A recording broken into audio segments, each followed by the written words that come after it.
Vice President Kamala Harris kicked off her economic opportunity tour in Atlanta today.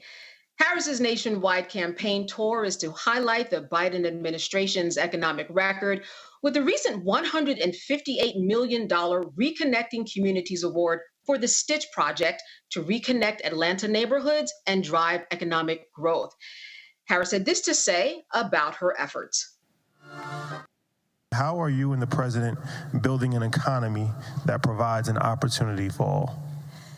So let me start by thanking Donald Boone for that introduction and being here. He is one of the almost 50 entrepreneurs that I invited to my office at the White House last summer to talk about their work, and so I could listen to them and learn what we needed to do to get the word out about what we are doing. And this economic opportunity tour, as much as anything, was born out of that, and then a dinner that the three of us had at my house, and is therefore about being on the road to let folks know what is available to them in the spirit of understanding we have so many entrepreneurs. We have so many people who have incredible ideas. They are innovative, hardworking, ambitious, have aspirations, have vision. None of that we lack for in the community. But for most folks, we lack access to the resources that will feed those ambitions and those aspirations. I chose Atlanta to be the kickoff for this economic opportunity tour for many reasons that include one of the leaders who is among us, and I would ask us to rise and applaud him, and that is Ambassador Andy Young.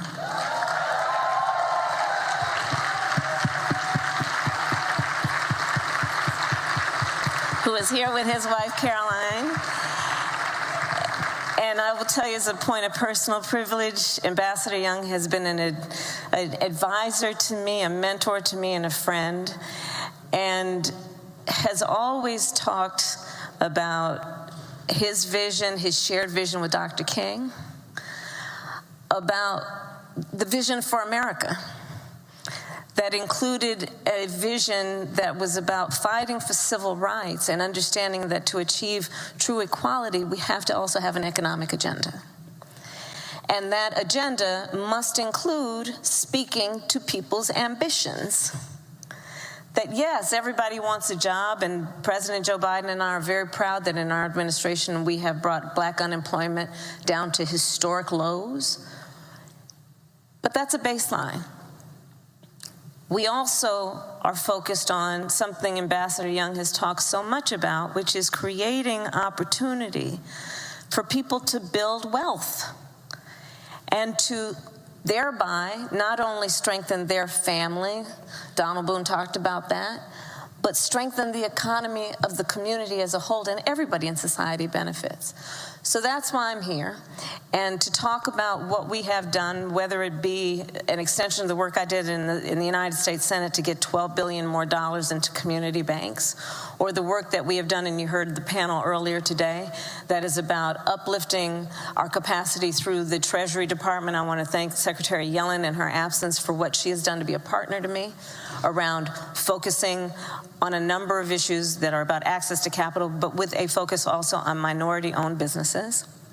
And then what we did to create the Economic Opportunity Coalition, which is, Bank of America, Wells Fargo Bank, Google, and getting private equity to invest in community banks, some of the local community banks being represented here, to increase access to capital so that our entrepreneurs in the community have a place to go where it's the people who are doing the lending know the community, know the capacity of the community, know the mores of the community, and can provide not only capital, but the knowledge that so many need to understand how to run a business. You have a great idea, but you don't necessarily know how to run a payroll.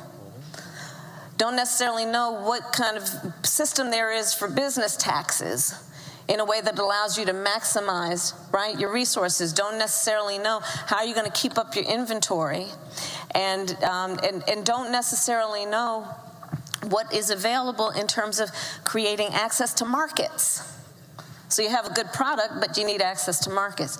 So the work that we have been doing over the last 3 years has been focused on all of these areas, and also understanding the context in which we exist, which is the longstanding disparities.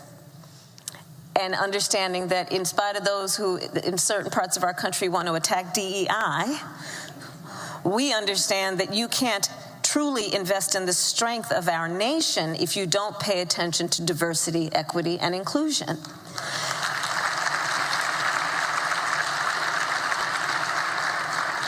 We are, for example, paying attention to the fact that in order for any family or individual to have economic well-being, much less the opportunity to create wealth, we need to take into account the history of, for example, the ability of black folks in America to own a home.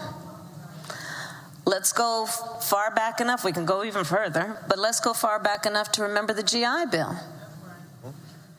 That was a promise by our nation to invest in who we called the greatest generation, who fought in that war.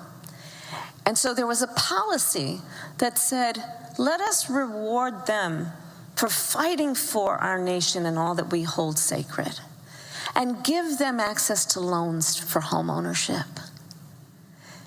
And the reality, however, of a well-intentioned plan is that it was not well-intentioned in the way it was implemented for a lot of people, in that black veterans did not receive in equal measure those loans. And so whereas a whole population people had public policy that was about federal investment on lifting people up, certain folks, and black folks in particular, veterans, did not receive the benefit. So now look at the disparity that's created even by that. We look at the history of redlining. We look at the history of segregation. We remember what happened, I know we're going to talk about these urban plans and what that did to cut freeways across communities and limit their access to commerce.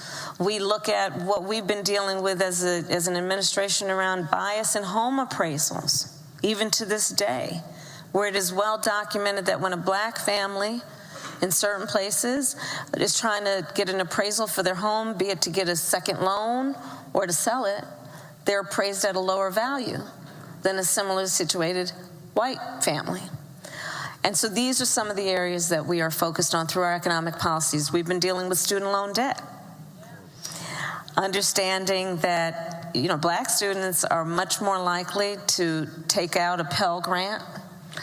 We've seen an increase in tuition over the years, but the increase in Pell Grants has not been commensurate with that. We're working on that a bit.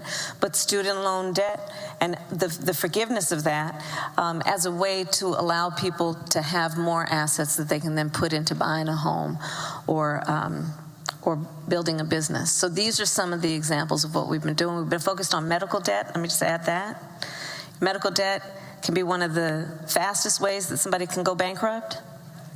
And often that medical debt is accrued because of some medical emergency that someone or someone in their family has experienced that they didn't have the savings or the anticipation for.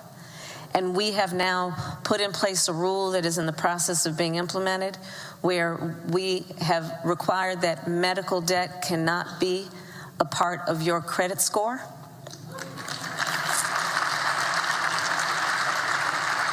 And medical debt cannot be considered when your credit is being evaluated for a car loan, a home loan, things of that nature. So these are some examples of what we've been doing.